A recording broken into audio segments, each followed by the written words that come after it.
My sister forcefully shoved my 15-year-old son out of his wheelchair at our family reunion, demanding, "Stop faking for attention." Imagine this. My sister, my own sister, violently shoved my 15-year-old son out of his wheelchair at our family reunion, right in front of everyone, his body jolting, and then she sneered, "Stop faking for attention." And believe it or not, some people laughed. They had no idea that moment, caught on camera by a stranger, was about to shatter our family and drag us all into court. This isn't just about a bad day, it's about years of quiet resentment bubbling over, a pattern of toxic behavior I should have seen sooner. I'm 43, an industrial safety inspector, and my job is literally about spotting hazards, seeing problems before they collapse. Turns out, I'm much better at it in a factory than in my own family. My wife Lindsay and I have been married 17 years and our son, Evan, just turned 15. My parents, now retired, live in a big house with a pool about 20 minutes away. My sister Caroline, she's 39, and she's always been the golden child. Always. 3 failed businesses, every single one of them funded by my parents. Meanwhile, I worked my butt off, paid my way through community college. She got the university fund. I usually just kept my mouth shut, figured that was just how things were. But then, 18 months ago, everything changed. Evan's accident. He fell through a rotted deck at my parents' house during a family barbecue. Shattered his L3 vertebrae. 9 hours of surgery. Permanent nerve damage. Chronic pain. Most days now he relies on a wheelchair. And the kicker? I had told them that deck needed repair. They'd nodded, smiled, and then completely ignored me. They could have fixed it with the money they were wiring Caroline for her 3rd business venture. At the time, I didn't sue. I didn't make a scene. My focus was entirely on Evan's agonizing recovery. I swallowed my anger and kept quiet about whose negligence actually put him in that chair. I just knew it was going to be a bad day the moment Caroline pulled up to the reunion in her brand new Lexus. It wasn't about the car itself, but it was a gut punch. Just 2 weeks earlier, my parents had told me they couldn't help with the $3,000 wheelchair cushion Evan desperately needed. Too expensive, Dad had said.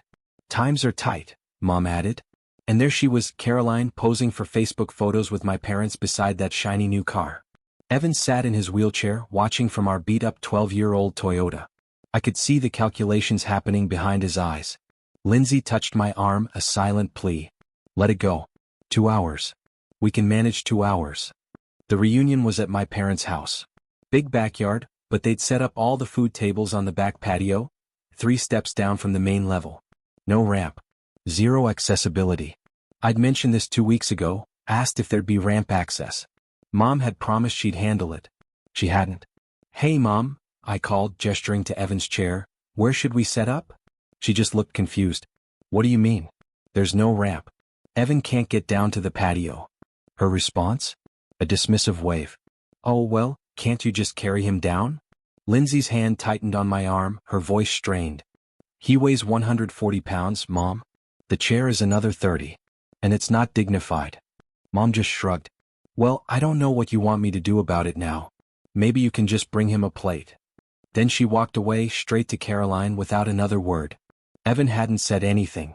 He'd gotten so good at that over the past 18 months, being quiet while people talked about him like he was some logistical problem to be solved.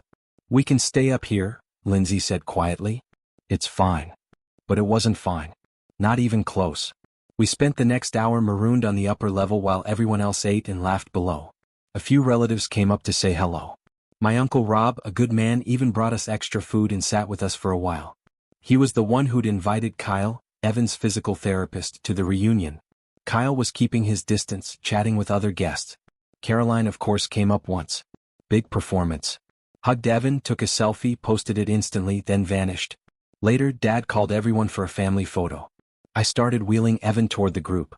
Actually, Mom said, stepping forward, a fake smile plastered on her face, maybe Evan can be in the back. The wheelchair is just visually, Lindsay went rigid beside me. Visually what? I asked, my voice dangerously low. For the photo. Distracting. Can he stand for one picture?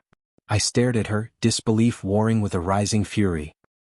He can stand for 3 minutes before the nerve pain gets severe. You don't have to be so dramatic, she huffed. That's when Caroline moved. Fast. She was behind Evan's wheelchair, her hands gripping the handles. Evan, honey, come on, she began, her voice sickeningly sweet. Then it shifted, hardened. I know this is hard, but you need to push yourself. Just stand for the photo. She shook the chair once. Art. Evan's head snapped forward then back. His whole body jolted. His face went bone pale and she hissed, "Stop faking for attention." "It's just encouragement," my Aunt Linda piped up, oblivious. I was across that space in 3 furious strides, my hands clamping down on Caroline's wrists, ripping her away from Evan. "Do not touch him. Back up. Now." Caroline's face flickered, the faux concern dropping away to reveal pure resentment. "He can walk. He's being stubborn. You baby him too much." My blood ran cold. "We're leaving." I turned Evan's chair, starting to push. "See?" Caroline called behind us, a triumphant smirk on her face. "He gets so defensive." Someone laughed. "Jake." I saw him pull out his phone, but by then we were already moving. "Caroline's just trying to help." Mom's voice floated after us. 30 people stood there watching Evan shake. Not one stepped in. But someone did.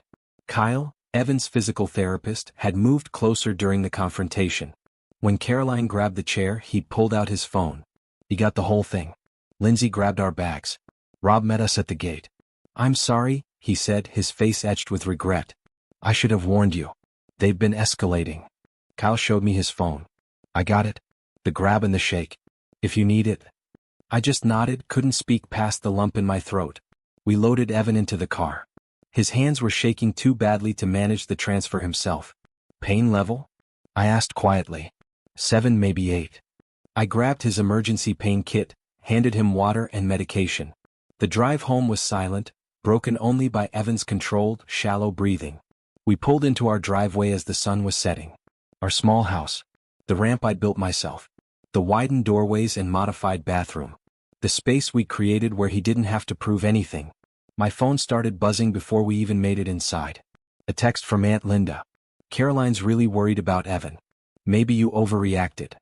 Another from a cousin I hadn't spoken to in 2 years. "Family sticks together. Praying for you all." Lindsay's phone lit up next. She glanced at the screen, her jaw tightening. Someone posted a prayer request for our family. "Says we're going through a difficult time and Evan needs support." Evan was in the hallway. He'd heard. "Can I see?" Lindsay hesitated, then showed him. The post had 43 comments already. People praying. People asking what happened. One comment from someone at the reunion, "Such a sad situation. That poor boy." Evan handed the phone back. He went to his room without a word. That night, after Evan had gone to bed early, Lindsay and I sat at the kitchen table. Her laptop glowed. She pulled up Caroline's Instagram. The selfie with Evan had over 2,000 likes. The caption, "So proud of my nephew's incredible strength through adversity. Hashtag disability inspiration, hashtag family first, hashtag blessed." The comments were gushing. "What an amazing aunt. So supportive." Not one person knew that an hour after taking that photo, she'd grabbed his wheelchair and violently shaken it. "She used him," Lindsay said quietly. I didn't answer. Just stared at the screen. She physically assaulted him in front of 30 witnesses, then posted about how inspiring he is. I stared at that caption, a cold fury settling deep in my chest. "So," I finally said to Lindsay, "what are we doing about it?" I looked at my wife, the woman who had spent 18 months fighting for our son, never once treating him like he was broken. "I'm done choosing peace." 3 days later the call started. Not to apologize but to tell me I'd embarrassed them. "He's 15, Mom said. He needs to learn we can't always get what we want." Like standing in pain so Caroline can make a point? I shot back. "Don't be dramatic." She was encouraging him. I hung up.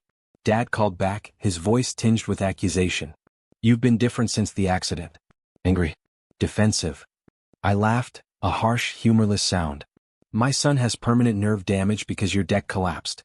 A deck I told you needed repair while you funded Caroline's business." "Yeah, I'm defensive." Silence. "That's not fair. You don't get to rewrite reality. We're done here." I hung up. Blocked them both. Kyle had sent the video file with a single, clear line. "Physical interference with a mobility device. Use it however you need to." Lindsay started keeping notes. Screenshots, dates, simple, damning documentation. 2 weeks later they showed up unannounced. Saturday morning. Pushed past Lindsay at the door. Caroline with them. I was upstairs with Evan. When I came down they were in my living room acting like they owned the place. "We need to talk," Caroline said, her voice cloyingly soft. "We're concerned about Evan, about how isolated he seems." Lindsay was already recording. He's getting everything he needs, I stated. Are you sure? Mom asked gently, trying to play the concerned grandmother. People are worried. You've become so protective. I'm following medical advice from 3 specialists, I said, my voice flat. But Caroline leaned forward, her eyes glittering. But are you listening to Evan? Have you asked him what he wants? That was it. Get out. They stared. Get out of my house. Now.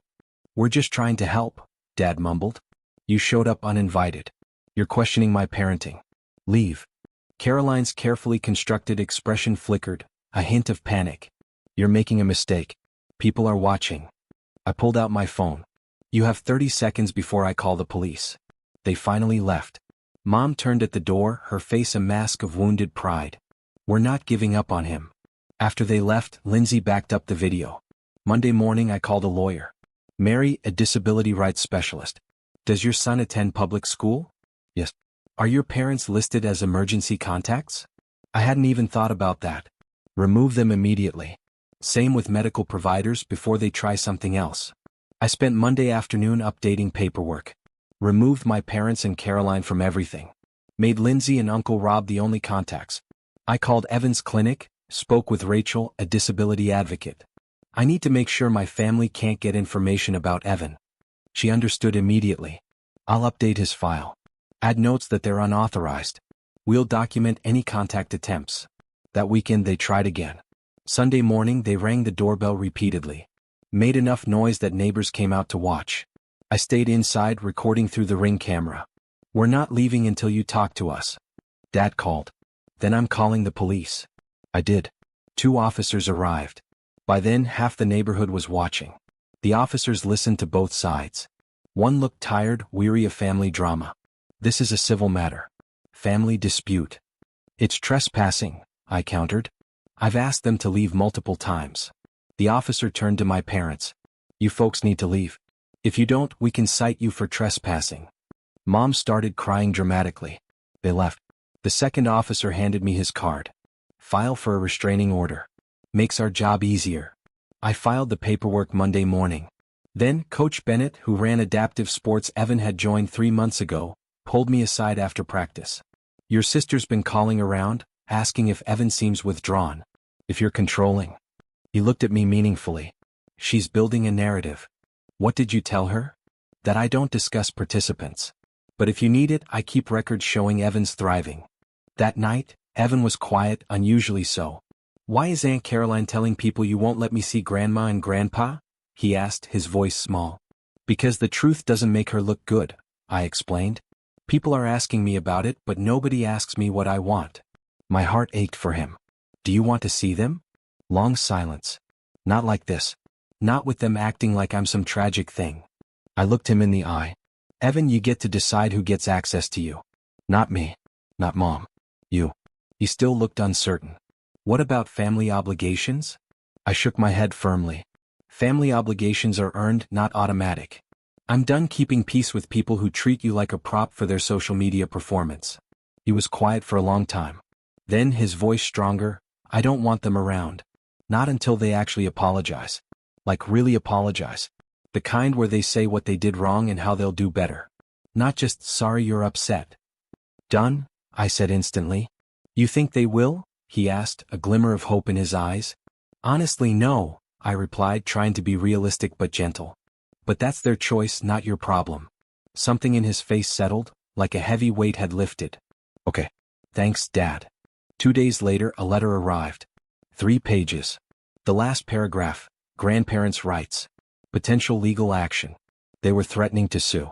I sent it to Mary. She called back quickly. They can petition, but they need to prove it's in the child's best interest. Your documentation makes that difficult.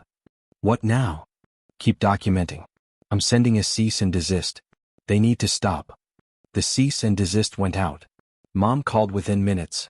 Her voicemail a furious shriek. How dare you? We're his grandparents. You're sick. I saved it.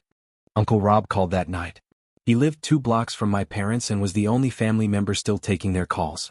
They're losing it. Your mom's telling everyone you've gone crazy. Caroline's posting about toxic parents. He paused, his voice dropping. And there's something else. Your parents took out a home equity line, $95,000, 3 months ago. For Caroline's startup.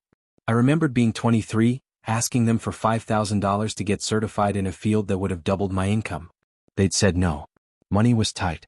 They told me they couldn't afford Evan's $3,000 cushion. Yeah. Not anger. Something colder. Evan's breaking point came on a Wednesday in early October, 4 months after the reunion. Lindsay met me at the door when I got home, her face tight with worry. Caroline showed up at school today during lunch. Walked into the cafeteria with a gift bag.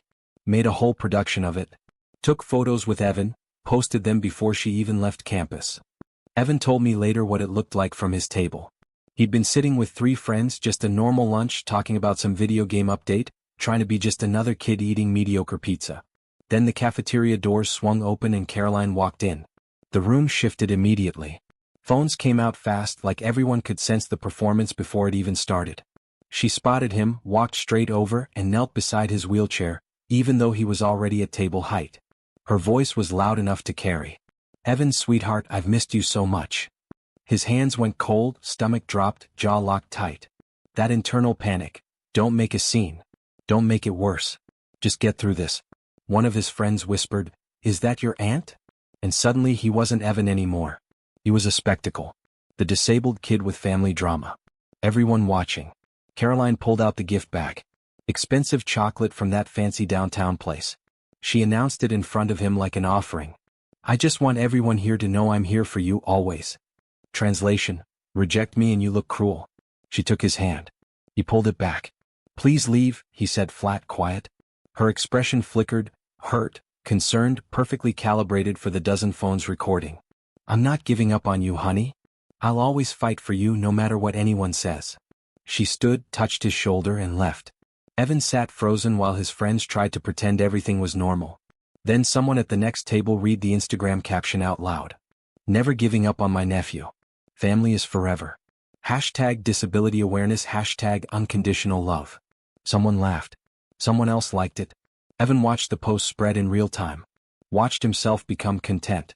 That's when he realized this wasn't about connection. This was farming engagement off his humiliation. How did she even get in? I demanded of Lindsay.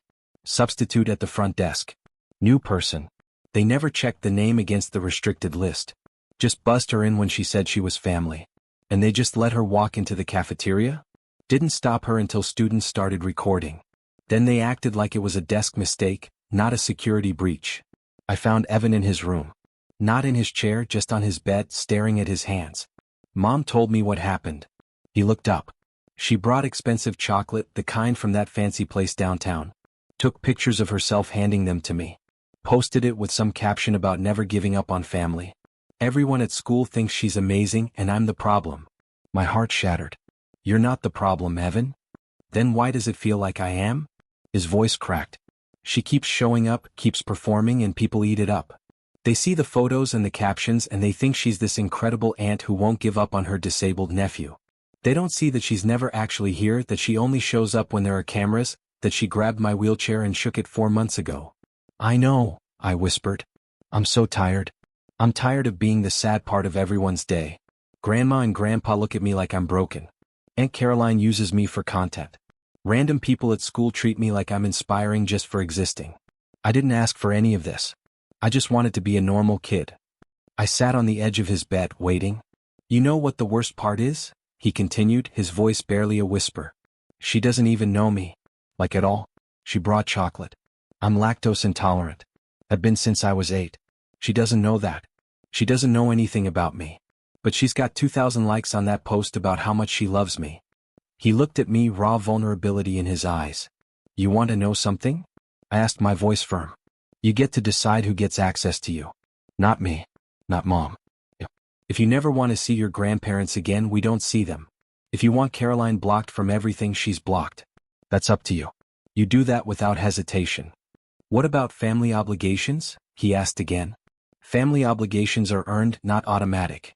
I'm done keeping peace with people who treat you like a prop for their social media performance." He was quiet for a long time. "I don't want them around. Not until they actually apologize.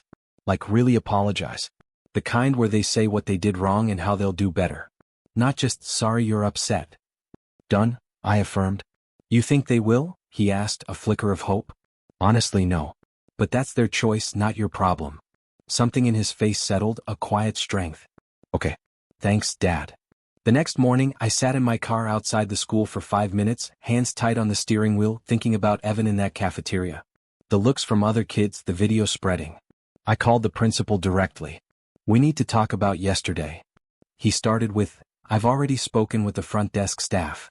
That's not enough, I cut him off. Caroline lied to gain access. She violated campus security. She approached my son without permission. She took photos and posted them publicly. Silence. I need her banned from campus officially in writing. That seems harsh, he began. Your staff gave her access. My son was humiliated. The incident is now on social media being used to paint a false narrative. Let me speak with the superintendent. And while you're at it, let them know that if my son isn't safe at this school, I'm removing him. The callback came 2 days later, not that afternoon. 2 days of waiting while my son went to school, wondering if she'd show up again. We're formally restricting Caroline from campus. Any future violations will result in police involvement. And the staff member? They've been counseled on procedure. Counseled like it was a minor mistake. I want written confirmation of the restriction. You'll have it within a week.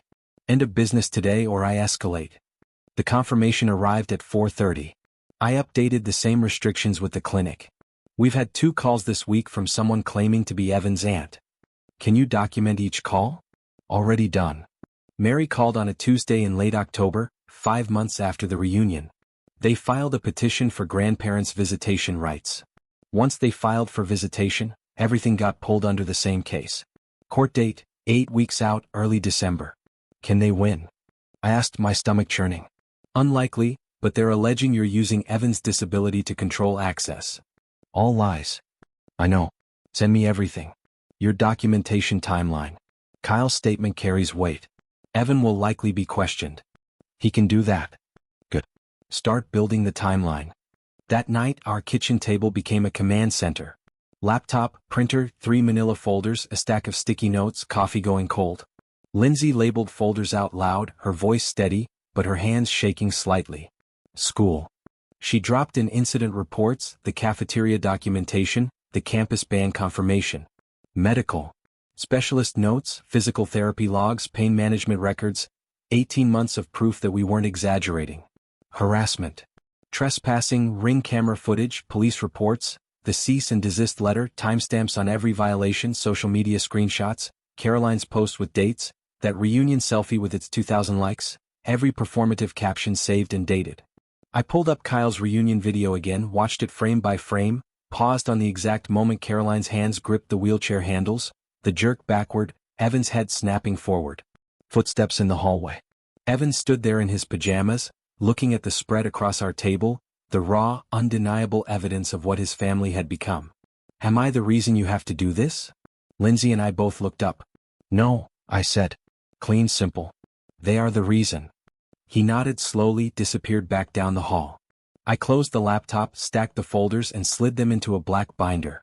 Lindsay watched me slide it into my work bag. If they want court, I said, my voice grim, they're getting court. It got ugly. Caroline launched a social media campaign.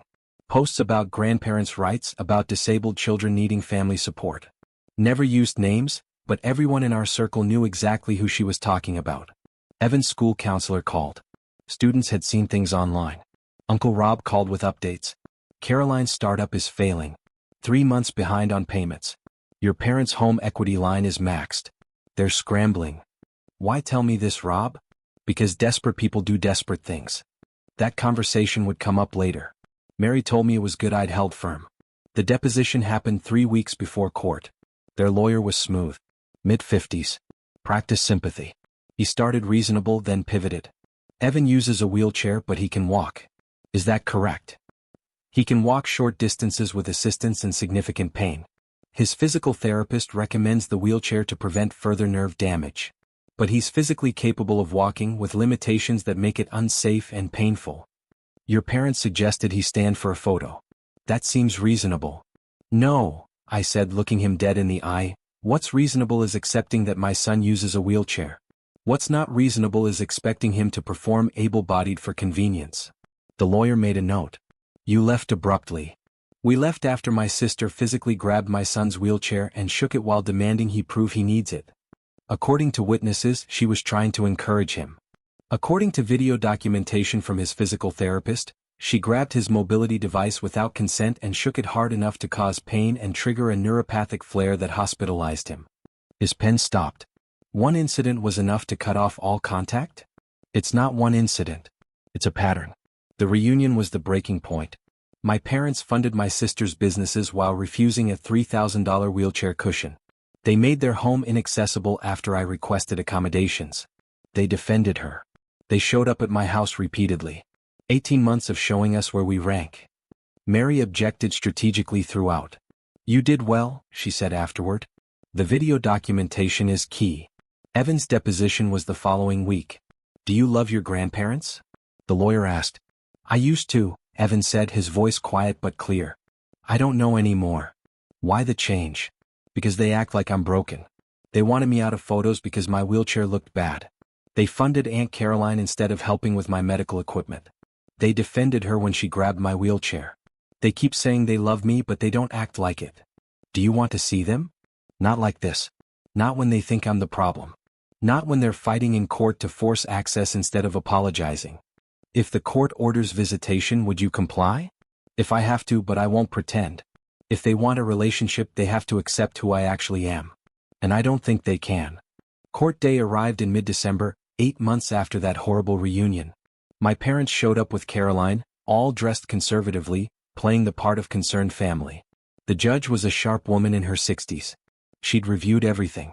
Their lawyer argued grandparents' rights, the importance of extended family, how one incident shouldn't justify a complete cutoff.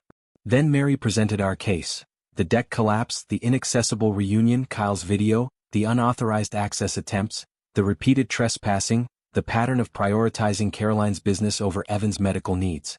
She presented Kyle's written statement, Coach Bennett's documentation, Rachel's professional assessment, the school incident reports, the ring camera footage. This isn't about one bad day, Your Honor, Mary said, her voice resonant. This is about 8 months of documented harassment. These grandparents had multiple opportunities to respect boundaries. They chose to escalate. The judge asked to speak with Evan directly. He wheeled himself forward, calm and composed. Son, I've read your deposition. You don't want to see your grandparents? Not until they actually apologize. For real. What would a real apology look like? The judge asked. Evan took a breath. Admitting what they did wrong. All of it. The inaccessible reunion. The $95,000 they gave Aunt Caroline while saying they couldn't afford my medical equipment. Defending her when she grabbed my wheelchair. Showing up after being told to stay away. All of it. And then showing through actions that things would be different. The judge's eyebrows lifted slightly. That's very specific. I've had 8 months to think about it, Evan replied, unflinching. The judge looked at my parents. Do you want to respond? Mom started crying, a theatrical sob. We love him. We miss him. That's not an apology, the judge stated. Dad tried. We made mistakes, but cutting us off seems extreme. Still not an apology. She looked at Caroline. Anything to add? Caroline stood. Your Honor, I think. Sit down, the judge snapped, cutting her off. I've seen the video. I know the difference between a coached child and one speaking from experience. She turned back to Evan, her voice kind. You have the right to decide who has access to you. You have the right to expect that people who claim to love you will respect your boundaries and treat you with dignity. Those rights don't disappear because someone is related to you. She closed the file. Petition denied. The petitioners have failed to demonstrate that court-ordered visitation would be in the child's best interest. Furthermore, given the documented pattern of boundary violations, I'm extending protective measures. Petitioners are to have no contact with the minor child, his parents, his school, or medical providers for 12 months. Violations will result in legal consequences. She looked directly at my parents, her gaze unwavering. If you want a relationship with your grandson, earn it. Apologize meaningfully. Respect boundaries. Demonstrate through consistent actions that you value him as he is. But you don't get to force access through the courts. She banged the gavel. Over. We walked out into weak winter sunlight. Evan looked up at me. Is it really over? For now, yeah. Behind us, I could hear Mom crying, Caroline's voice rising in indignation, Dad trying futilely to calm them. I didn't look back. The months that followed were quieter. No contact, no surprise visits. The extended order worked. Evan turned 16 in February, started driving lessons with hand controls. His robotics team took third at regionals. He got asked to prom. Life moved forward. Rob kept me updated. He lived 2 blocks from my parents and they still called him constantly. Caroline's business had finally closed in January. She'd moved back with my parents by mid-February, about 2 months after the court ruled. They'd been trying to sell the house since November. The home equity debt made it harder. By March, they dropped the price twice. Rob mentioned they'd asked him for money. He told them to work it out themselves. Then, in late April, 10 months after the reunion, things shifted again. Rob called. Caroline's planning something. Her ex-business partner reached out. Said Caroline's been telling people your son faked his disability. That she has proof. That's insane, I scoffed. Yeah, but she's desperate. Business collapsed. Living with parents who can barely afford their mortgage. I called Mary. Let her try, she said unconcerned. We have medical records from 4 specialists. If she wants to accuse a disabled teenager of faking, she'll discover what defamation law looks like.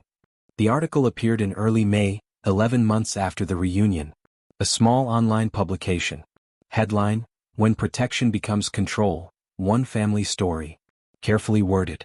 No names, but enough details that anyone in our circle would know exactly who they were talking about. It painted me as an overprotective father who'd weaponized his son's disability. Used edited quotes from anonymous family members. Left out everything that mattered. Kyle's video, the medical documentation, the unauthorized access attempts, the judge's ruling. Just enough truth to sound plausible, just enough omission to completely change the story. Got shared. Not viral but enough to sting. Mary called after I forwarded it. I'm drafting a demand letter.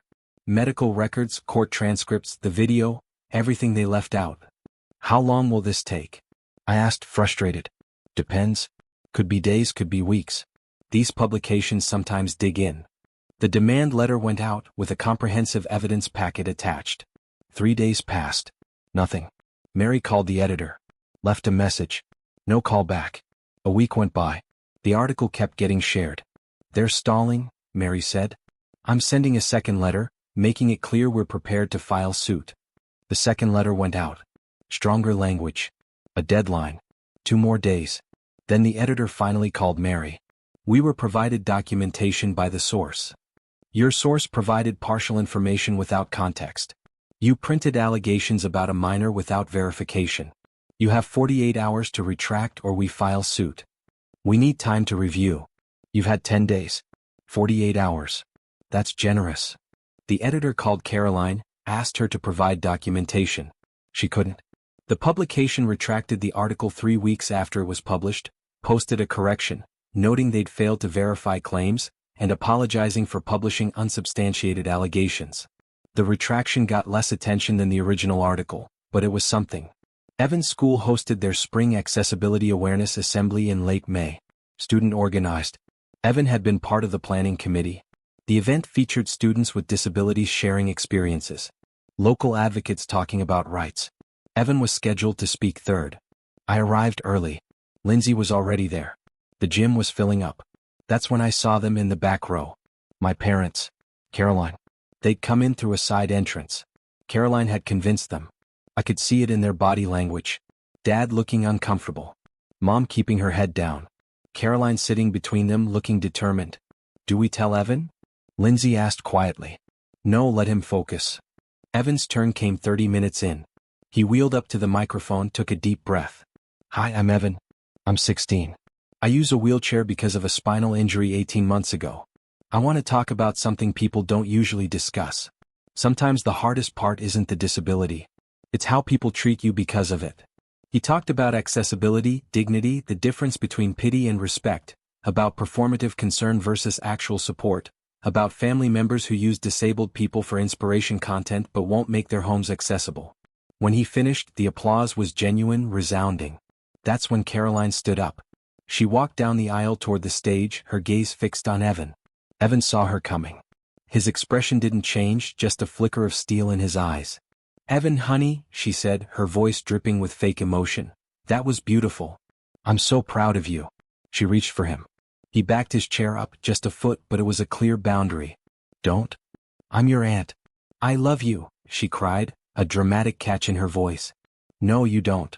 Caroline's expression shifted, morphing into wounded indignation. I've been trying to be part of your life. The principal appeared, flanked by security. Ma'am, you need to step back. I'm his family. You're in violation of a court order. Step back now. I reached the stage, positioning myself firmly between them. Leave. I have every right to be here. This is a public event.